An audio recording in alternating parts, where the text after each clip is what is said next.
Hi, everybody. Welcome to the Elizabeth Chance podcast. Today we are on episode 334 with our guest, who I'm so excited to have on, which is Annemaree Rowley, who is based in Melbourne, Australia. Before we start, I want to thank SoberLink for sponsoring us. And imagine you've just gotten sober.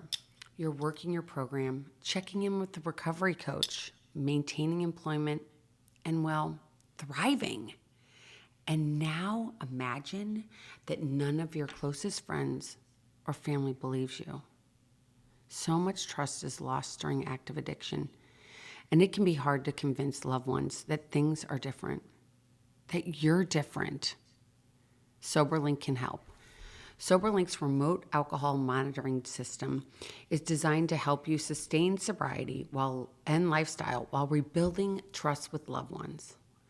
SoberLink is small enough to fit into your purse, your pocket, and discreet enough to use in public.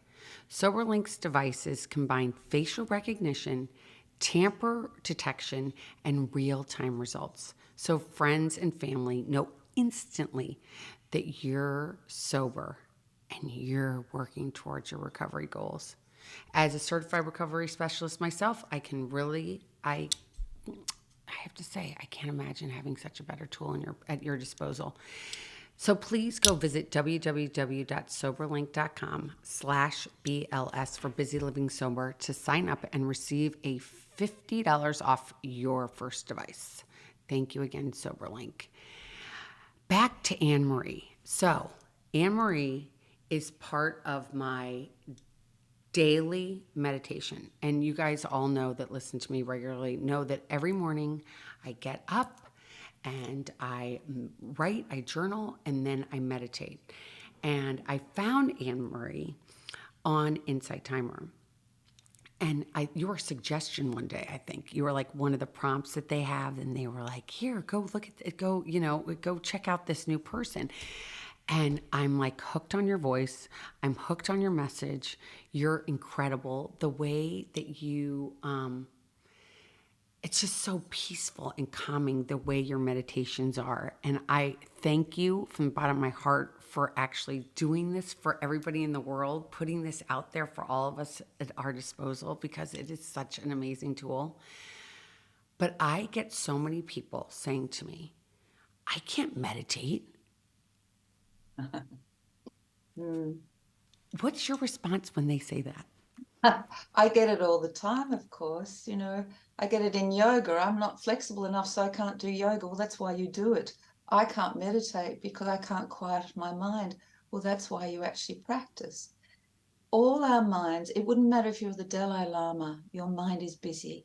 It's that monkey on the shoulder and playing up all the time.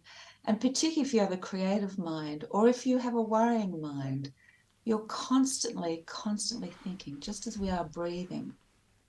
And I don't know where these stats come from, to be quite honest. I hear them all the time, though, that we have around 70,000 thoughts a day.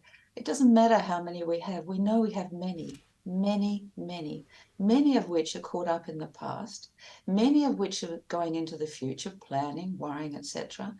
And we're never present. And so what meditation and mindfulness do for you is just to quiet the mind just for a little while. It might only be a split second, but that quiet, that space is when you get the clarity and when you get the peace, that deep peace that comes from it. Now, I never believed that I could achieve that myself. And of course, my mind goes all over the place because often I'll be sitting there starting to go into a mindfulness practice and I'm writing the next one. So I fully understand that minds just completely play up all the time. But the point is here, it's very, very simple. We complicate everything in life. It's very simple. Just be still. And even if it's just for a minute, just be still. So I can go on about this to quite an extent, but I would say to anyone, you can't do something unless you try.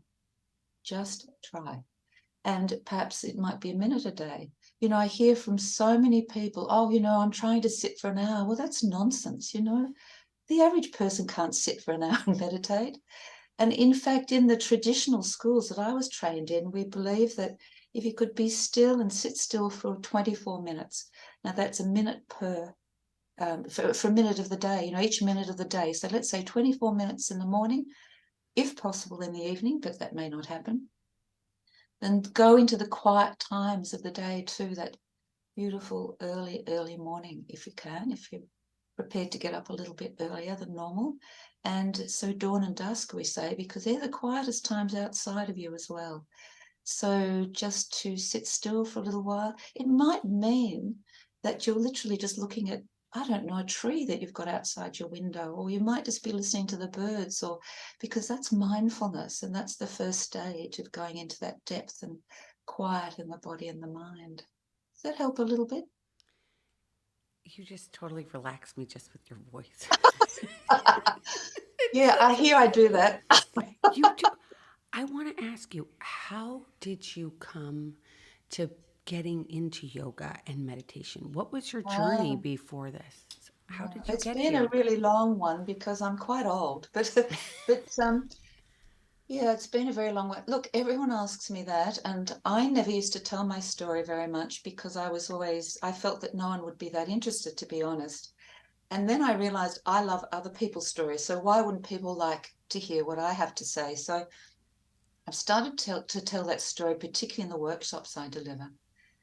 I started very early. I was 16, and it's a sad story. My father, whom I adored, was dying by the time I was 16. And he was on a machine for about 4.5 years, off and on, but mainly on. And it broke my heart. And I remember meditation was not in Australia, nor was yoga really then. There's a little bit of meditation, but very little. And one day I was visiting him in the hospital, and I walked outside of the hospital, and I was really, really broken. I actually hit my head against a wall. That's how broken I was. And I thought, how long is he going to survive? And I was walking up this main street near the hospital, and there was a big sign on a door. If you need to relax, come in. I thought, what? It was like the universe just threw that down in front of me. It was incredible, this big sign. So I just walked into this old house. I was 16. And it was a woman who was the protege of the man who introduced meditation into Melbourne. And Wow. and she had these big chairs, and I sat on this chair, and she taught yoga nidra, which is the deep relaxation process, or we'll call it the relaxation response. It was called that in those days. And I remember thinking, oh, what's this? And you know, despite all the whole journey I've taken throughout life and the life I've led, that's never left me. And to this day, I still practice yoga nidra. And the last time I did it was yesterday, and I did it for half an hour. So I would keep practicing that because with the state we're in, I guess at the time that I was in and our family were in, I could have gone to drugs. I could have gone to anything, alcohol, anything. And I was a party girl, there's no doubt. I had a great time in life too. But it always concerned me that I could have gone down that rabbit hole. And so I chose yoga and meditation. And it wasn't till I went to England when I was 20, when my 21, I just turned 21, and my father had died, and I was limping. And I had this limp, and it was in the snow. It was snowing in London at the Christmas time. That's quite rare, but it was at this time. And my flatmate said to me, "Why are you limping? You shouldn't be limping at your age." And I said, "I don't know." And I'd been diagnosed with arthritis in my foot, which I didn't actually have. I didn't have it. And I never believed I had it. And I thought, what am I doing? What's happening in my body? And I realized it was grief. And so I looked up a phone book in London, yoga, because, hey, the Beatles did it. And I thought, hey, I like George Harrison. So this was well after the Beatles had split up. And I thought, I really like George Harrison. So I looked up yoga, and I happened to end up at one of the strictest schools in the world called Shivananda.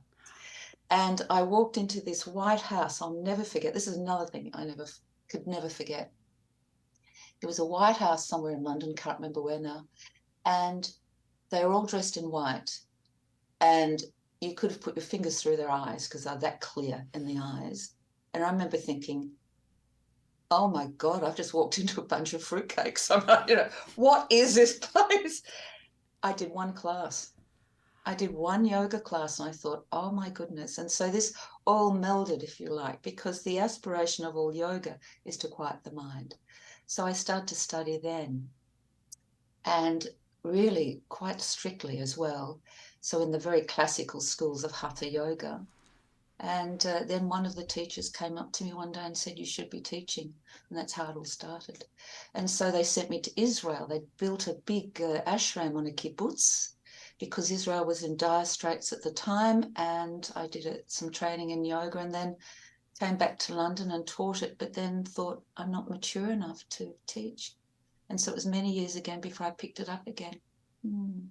I just felt I was too young and I hadn't had enough life experience. Yeah. So I took it up again when I came back to Australia. There were no teachers. I didn't have any teachers here. Went into that busy corporate life that you go into to survive. And then one day I just woke up and thought, I must teach. And I'm not in the right place. I'm climbing the wrong mountain. And this teacher, I'd never met him before. And I did a class. He came up to me at the end of the class. He said, you should be teaching. I'd never met him in my life. And I said, well, I did a course. I did study it in London. He said, well, you should be doing it. He said, you have to offer that. And I rang his teacher, and she was an Indian master. And to make a long story short, I studied with her for years. And now here I am, full time and teaching yoga and meditation and mindfulness. So I thank my father for that. He was beautiful, but I thank him greatly for that. Yeah. So, and I think I learned so much about compassion in those days too, So this whole journey has been, I must say now, the past 20 years or maybe even longer now, have been so peaceful. And from all that angst during, young adulthood and through adulthood, actually, I just look back and think I couldn't be where I am now if I hadn't been where I've been. So the point is that now it's such a joy, and I feel so incredibly humbled by it because, I never even thought about going on Insight Timer, and what happened is a friend of mine rang me one day and she said, look, we need to have breakfast. And I said, yeah, okay. I'm very social, by the way. I love my friends. And I had breakfast. She said, well, there's an app I've heard of and it's been bought by an Australian company and I think you need to go on it. And I just said to her, no, I'm not that caliber. I'm not the Tara Bracks. I'm not I knew about all these people. And she said, well, I'm going to nag you till you do. So she kept ringing me. And I said to her one day, I said, oh, this is 4 years ago. And I said, oh, okay, I'll go and record one. I had all access to all of that because of the corporate life I'd lived in. And I recorded one and took 3 months to go up in those days and uploaded it. And she rang me again one day and she said, look, I think, we need to have breakfast. I said, oh, yeah, whatever. And she said, oh, you're up on Insight Time. I said, oh, am I? Oh, dear. She said, yeah. And she said, how many people do you think have listened to it in the past, 24 or 48 hours? I said, oh, I don't know. It's pretty big. I suppose maybe 100. And she said, try thousands. And that's how it started. And so I was completely amazed by that. And then now I get probably, I don't know, 50 to 100 people writing to me a week. Yeah, just from Insight Timer. So it's, yes, I'm very humbled by it because I had no idea. But, people, you ask me, I get going back to that question, I'm peaceful. I am now, yes. And if someone asked me, are you really that peaceful? I'd have to say that the only thing that can disturb me now, of course, is grief, of losing someone or someone being ill, but very little upsets me. And yes, I am very peaceful. Yeah. But it's from years and years of just practicing. And just, I still go off on a tangent, as you can hear. But no, I am peaceful now. And I thank every experience I've had, and thus the reason why I put those experiences in my practices now for you to hear and share. Mm. Does It's that answer your question? yes, it does, and thank you so much for that. And before we started recording, we were talking about how you're in Australia, Mm. and during COVID, it was very locked down. I mean, we all saw that Djokovic couldn't play last year in the Australian Open, and it was a big deal, and all these people were talking about it. And how do you remain peaceful when you're so powerless and fed with such fear? Very, very good question. And, I've talked about this a lot to my students because, take this or leave this as it is. I'm really anti-media. And what happened is here, people were listening to this number business, oh, it's number this today and number this today. And so many people have done this and so many people are dying and da-da. And I teach a particular class at 11:15 on Sundays on Zoom. And this is during the pandemic. And I noticed my students were coming a little bit late. And I said, what on earth are you late for? To yoga, this is going to help you. And they said, oh, we're listening to the news, the 11:15 report on numbers. And I go, oh, what on earth are you doing to yourself? Anyway, so I don't actually watch the news ever, ever. And then people, of course, say to me, oh, how can you be informed? I can be informed. I'm a big reader. I know what's going on. But my attitude is I cannot help those. I can't help people on a train wreck in Siberia. I can't help it when someone else in another country is really sick. What I can do is spend my energy on helping those in need in front of me. So, what I did during this time, I honestly did not feel any fear over the pandemic at all. The only thing that concerned me was not seeing my little nephews, and things like, because we were really locked down for a long, long time. However, I taught, I don't know, maybe 8, maybe more. I can't remember how many classes a week on Zoom. And so I was teaching yoga by voice, not by demonstration at all. And a lot of those students have been with me for 16 or 20 years anyway, so they knew what they were doing. Then I would teach mindfulness as well. And that I felt for me, from my personal perspective on this, by giving out in that way, I didn't suffer in any way. Yes, I, cleaned the house and threw things out and did what people do and, set up photo albums and did all that sort of stuff. Watched a lot of Netflix, watched a lot of whatever, read a lot, but I wrote a lot too. And the thing is that I actually enjoyed the quiet, but that's me. I didn't have anyone. I mean, I now have friends who have got it now because we still have it here, but as probably the whole world does. But I never got caught up in that media. And I really blame them for a lot of this. I really do. And I might get shot tomorrow for saying it, but it's just appalling the way it kept going. And I have young neighbours who are in their 80s who never turn off their television set and they watch the news all day long. So my attitude is if you're feeding your mind with all that stuff, how on earth can you be peaceful or calm? So spend your energy, doing something for someone else in some way, or preparing to do something for someone else, or ringing a friend a day. I had this saying, my father used to laugh, but it was, ring a friend a day to make sure they're okay. Mm. And I used to do it when I was 11. Of course, we didn't have digital phones then, of course, so I was on the phone all the time. It used to drive him nuts. But the attitude is that always just keep. I just think giving is the only way to keep yourself from going into that fear, because fear is about you. It's about me, me, me.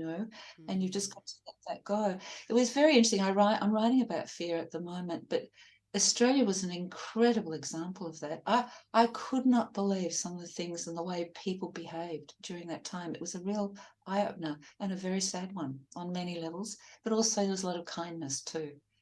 So it's so that's how I would suggest that you don't get caught up in the negativity.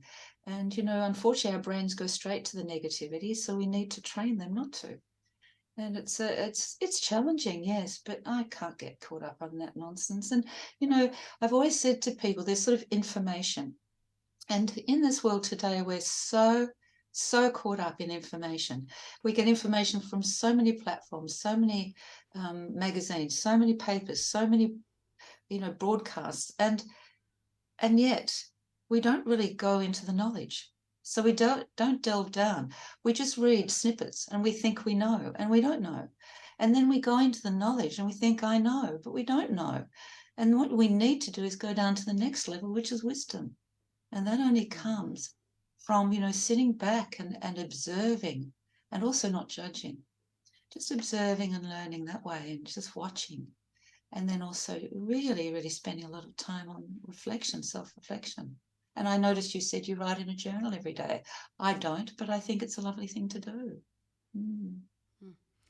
Because I find it really interesting when you were talking about when you first went to London after your father had passed away and you had this ailment in your leg. You thought there was something wrong with you, correct? And you realized that it was from grief.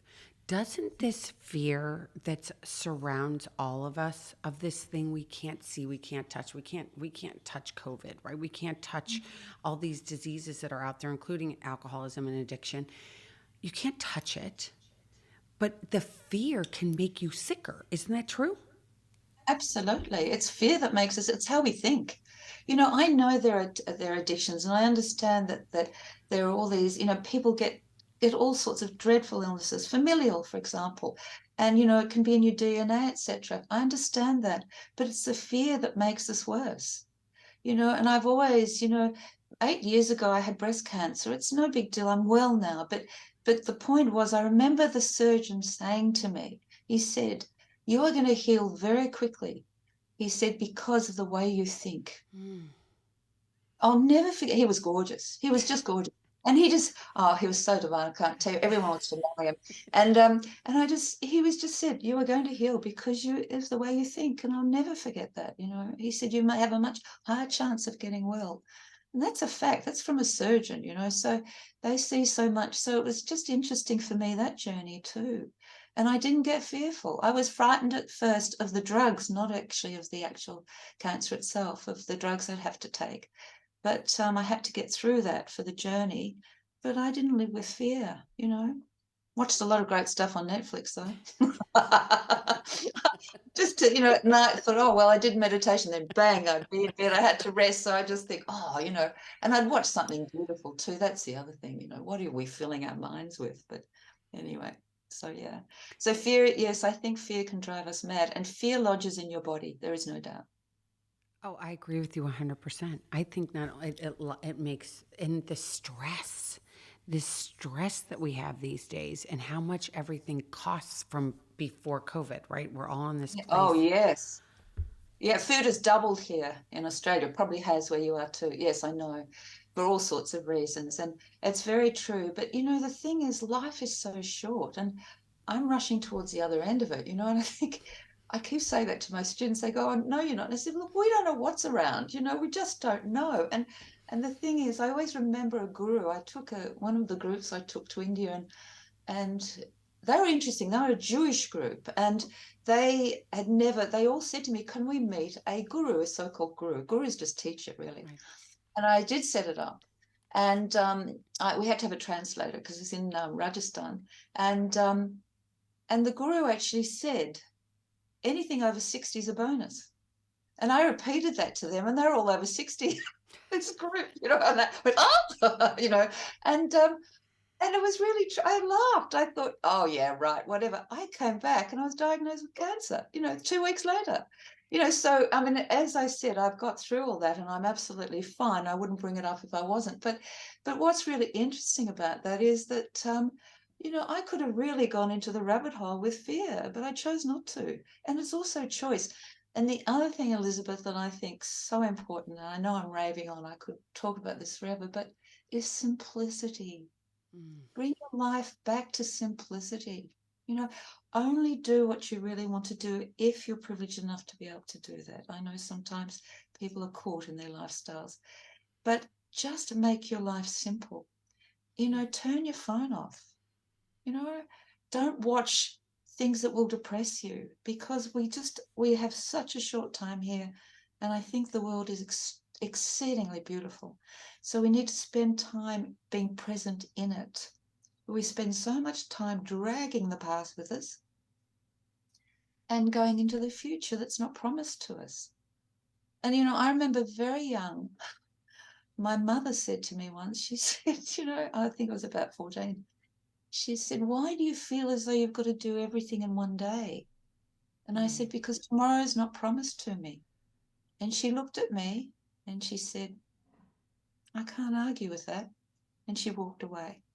And, and what she was saying was that I just feel I have to, just life is just so much, there's so much to do in life. There's so much to enjoy. You don't have to pay for it necessarily. It might be walking, might be breathing in fresh air, going to the seaside. But I felt I needed to do these things and not be still in that sense, but be still within it. Does that make sense to you? Be present Completely. within. Mm, yeah.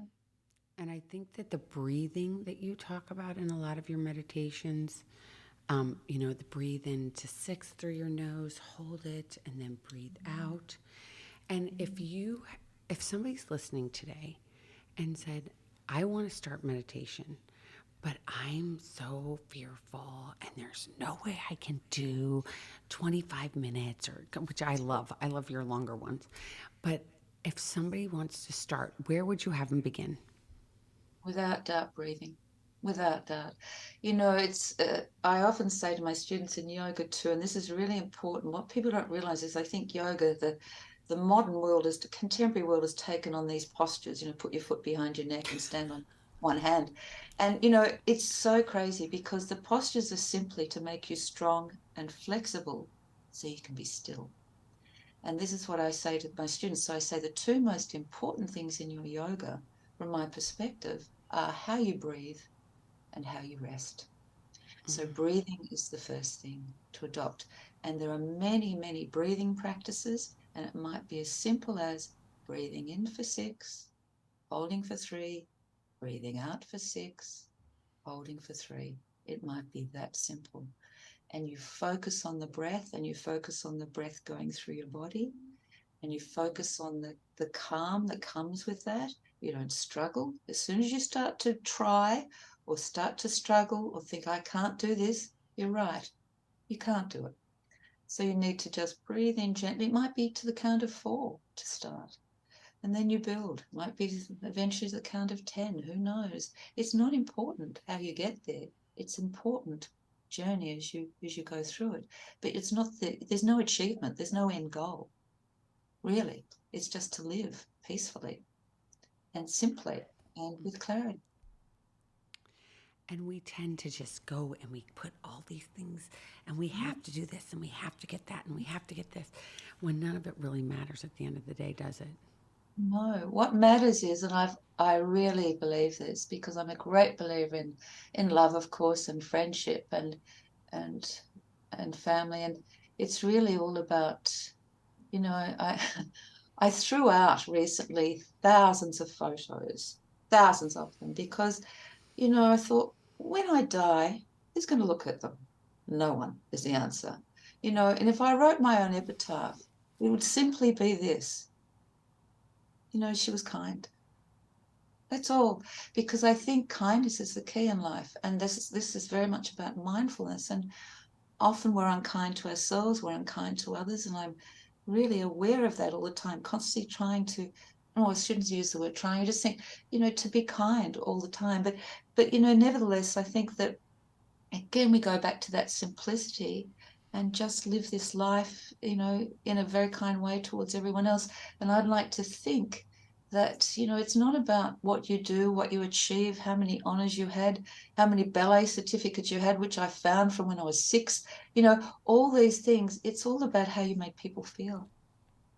I Just think giving, that's it.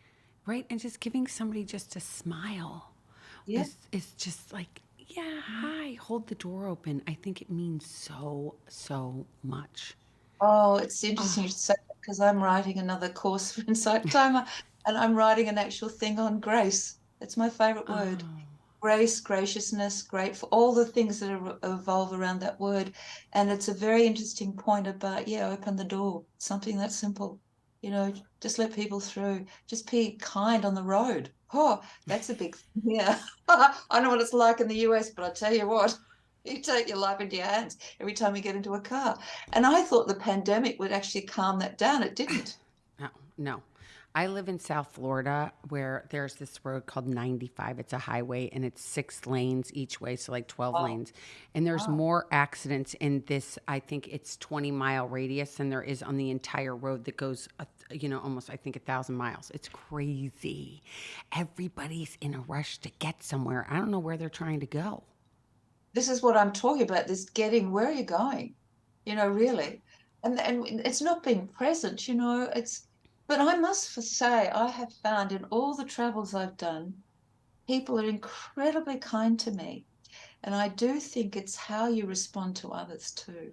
It's very, very important, and to let go of the selfishness. I mean, we all are selfish in some way. And, but at the same time, I think it's just to, yeah, think about others. And yeah, and it's an interesting topic, isn't it? I am actually said writing about that at the moment. I'm also writing about heaven and hell, in the sense, not in any religious way. It's about, your heaven and hell on earth. Hmm. And, the journeys we go through, the hells, but also the heaven. And I think we forget about the heavens. And there are so many of them, And I just look at, just seeing the world the way I do, traveling. It's just the most wonderful education on earth. And yes, in my trips, definitely, I have yoga and meditation, but we go to beautiful places. This world's very beautiful. We just have to remember that and get off the highway. Honestly. Anne-Marie, you are Right. such an inspiration. And I loved everything that you said today, especially with the yoga. I ended up taking a yoga teacher training course just so that I Yes. could know what they were talking about. Because I'm like, okay, I cannot take my leg and put it behind my back. I feel like we need yoga for dummies out there for people because that's where I am. I'm in my 50s. I'm not as flexible as I used to be. And people, and including myself, I'm like, I'm not going to do that class because I can't do it. But as you said, how many benefits do you get just from laying on the mat? It's enormous, Can I just bring up something you said, yoga for dummies? There's actually a very good book called Yoga for Dummies, and it's actually beautifully written on yoga. Really Really? beautifully written. Great teachers have written that book, yeah. But anyway, in saying that, okay, there was a great master Iyengar. You've possibly Yes. heard of him. Yeah. He was a great master in yoga, and he could put his foot around his neck until he was about 90. He died in his mid-90s. But he also had a short torso, as my my yoga teacher brought out. She said, some people think they're going to put their foot around the neck. It's physically impossible. Anyway, it's beside the point. Moving on from that, Iyengar always said the hardest thing to do out of all the postures was shavasana, and that is lying down and being quiet. He said that is the most difficult of all. And I think that's really interesting. So the benefits are, after a class, we always lie down, and that's because you're sort of assimilating all the things that have happened, and your body remembers, all the cells remember.